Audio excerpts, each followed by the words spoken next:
Anytime you're ready. Okay. Congratulations. What an amazing job. And I can't even imagine the pressure that must have been on you to, after the first one, to be like, how do you step it up? Because, boy, the intensity in this is heavy duty. Yeah. It's a more demanding role. And also, on the other side of it, more demanding because the movie's more in demand and people want it to be good. But I feel like because everybody wanted it to be good, it made us work harder. I know that sounds really obvious, but I really believe in positive energy. Sure. Everybody wanted it to be amazing, and so everyone was like, "Okay, you got it. We're gonna do that for you." Yeah, and poor Bella. I mean, she's between the werewolf and the vampire. I mean, where do you turn?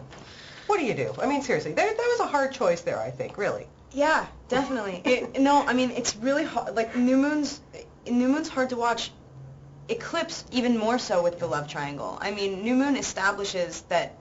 I mean, New Moon sort of ignites the question in Bella that is sort of an insane concept for her, that she might love something other than Edward, because Twilight is all about ultimate devotion. So of course, yeah. New Moon, suddenly it's like, wait a second, oh my God, I was wrong. And I think it's just a more mature look at the same characters dealing with the same issues and ultimately coming to the same decisions, but being a little bit more thoughtful. Yeah, it's amazing to see the transition of Taylor Lautner in this movie from what we've seen him and then to this. Holy mackerel. Yeah. Now, you guys, I mean, there's some intense stuff, as we were saying, but how on earth did you lighten the mood on the set? What did you guys do to, at least laugh and have a good time?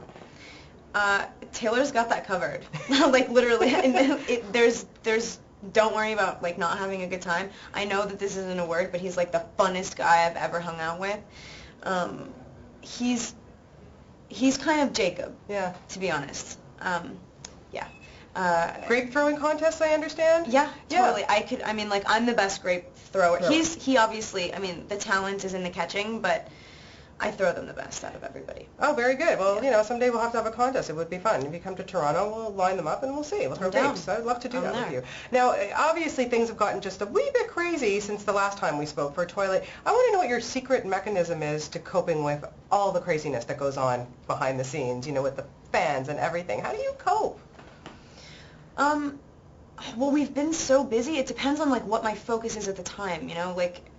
The idea of wrapping Eclipse, which I did last week, and going straight to Latin America to talk about New Moon, is an incredibly daunting. It's something that as soon as I stopped trying to control everything, it became much easier. It was I really care about how I come across. I care about saying the right things about the movie because that's my job, and I also care about.